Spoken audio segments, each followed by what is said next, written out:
거래량이 적은데 신고가가 터지는 집값. 전문가들이 이상현상이라고 얘기한다는데 저기서 말하는 전문가는 뭡니까? 업계 관계자죠. 실제로는요. 저 다 조작이고 사기입니다. 거래량이 적은데 신고가가 터지는 게 말이 되는 얘기입니까? 앞뒤가 안 맞죠? 말도 안 되는 개수작이다라고 보면 거의 맞습니다. 그냥 신고가 맨날 가격 뻥튀기해서 올리고요. 저것들끼리 짬짬이하고 그냥 사기 조작질을 벌리는 게 지금 현재 대한민국입니다. 이게 말이 됩니까? 자기 집값, 내 집값인데 내가 올린다. 이 범죄죠, 범죄. 오죽하면 국토부에서 위법을 의심하는 거래를 541건을 무더기로 적발했겠습니까? 직원의 가족까지 동원해서 잦은 거래를 해왔던 거죠. 전북의 한 아파트 1억 6천에 거래한 걸로 신고했다. 1억 5천에 신고했답니다.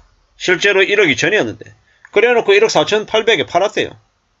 이런 식으로 이제 4개 단지에서 44채를 사고 41채를 파는 과정에서 집값 띄우기 수법을 이용해서 25%가 넘는 시세 차익을 봤답니다.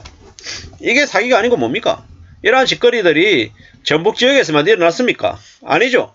전국에서 다 벌어졌다라는 겁니다. 사실상 지금 지난 문재인 정부 기간부터 시작해가지고 이런 온갖 쓰레기 같은 놈들이 활개를 쳤죠. 그게 지난 시간 벌어졌던 일입니다. 앞으로 어떻게 될까요? 어떤 삶들이 열릴까요? 황당하고 재곤이 없고 충격적인 일들이 계속될 겁니다. 우리가 살아가는 삶이 어떻게 흘러갈지 잘 봐야 됩니다. 쉽지 않은 모습입니다. 저런 개사기극들이 벌어지는데 정부라고 하는 곳에서는 서민들의 피해를 그냥 눈 감고 안 보고 있는 거죠. 앞으로 점점 더 저러한 상황들은 심해질 것 같습니다. 서민들이 피해보는 상황 말이죠. 앞으로 부동산 거래가 더 줄어들겠습니까? 늘겠습니까? 줄어들 수밖에 없죠. 이미 지금 비투하고 연끌하고 무리하게 빚을 진 이들이 감당 못할 정도로 시중금리가 많이 올라와 있습니다. 시중금리 상단이 7%에 육박했죠. 이게 7%로 끝날까요? 8% 되고 10% 되는 일이 이제 벌어진다라는 겁니다. 2024년 5월 1일부터 경기대공 완충자본 1% 적립이 시작되는데 그게 1%로 끝날까?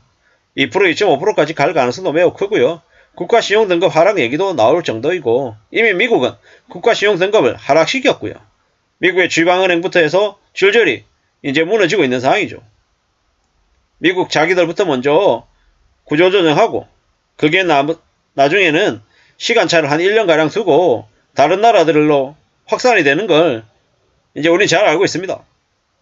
2006년, 2008년 그리고 지금 어느덧 한 20여 년 간격을 두고 벌어지는 일인데요. 미국이 이제 수많은 다른 나라들 양색 깎기 시작하는 거예요. 그래놓고 이제 자기들만 이제 따뜻하게 보내고 나머지 나라들은 이제 많이 몰락하고 많이 무너지는 겁니다.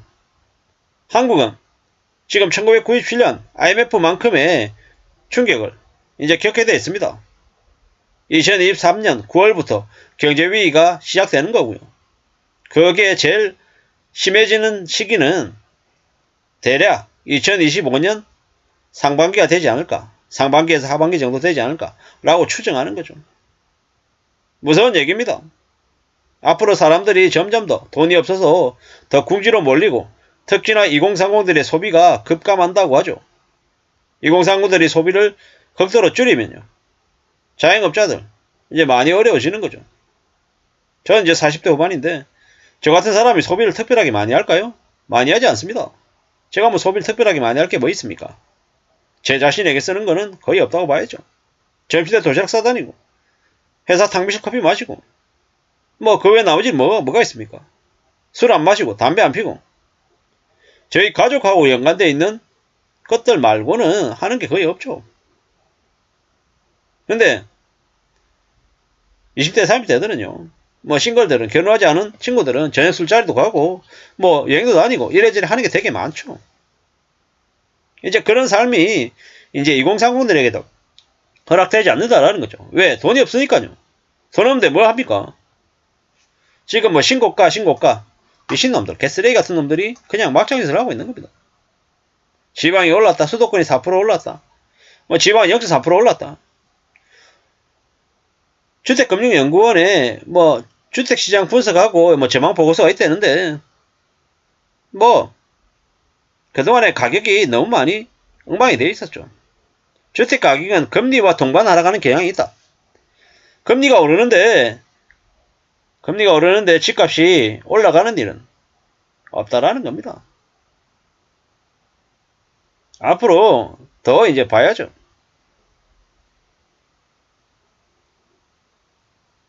기준금리가 상당 기간 하락을 유지할 거다.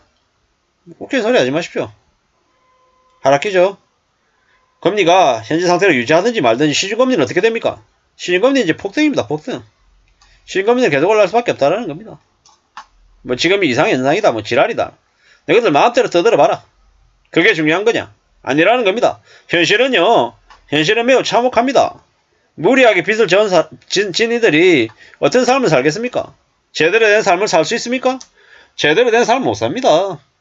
절대로 그럴 수 없다라는 겁니다. 삶이 얼마나 어려운데, 얼마나 무서운데, 쉽게 생각하면 되겠냐라는 거죠. 안 된다라는 말씀을 감히 드리고 싶습니다. 사는 게 지금 참 녹록지 않습니다. 이런 인생을 사는 이들이 앞으로 뭘 느끼고 어떤 생각을 하면서 살겠습니까? 암담한 거죠. 답답한 겁니다.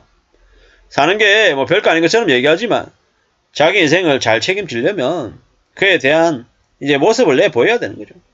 함부로 현혹돼가지고 유혹에 빠져가지고 살면 안 된다라는 겁니다.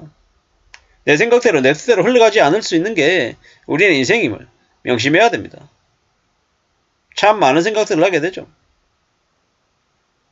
어떻게 살아야 될까? 어떤 삶이 우리에게 허락될까? 이런 생각들도 많이 할 건데요. 잘 따져와야 됩니다. 잘 챙겨야 됩니다.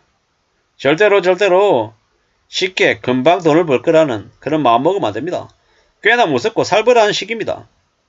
주가 조작해가지고 개미들 돈 빼먹고 부동산 시세 조작해가지고 덤탱이 씌우고 코인하라고 꼬드기고 온갖 갑질과 가스라이팅으로 사람들을 궁지로 모는 게 지금의 나라입니다. 잘 살 수 있겠습니까? 안전하게 지낼 수 있겠습니까? 안전하게 잘 살기 위해서는 생존 능력을 갖춰야 됩니다. 그 생존 능력이 뭡니까? 삶을 잘 살아내는 겁니다. 이런 생각 저런 생각 여러 가지 많은 생각들이 들 겁니다. 사는 게 참 쉽지 않다.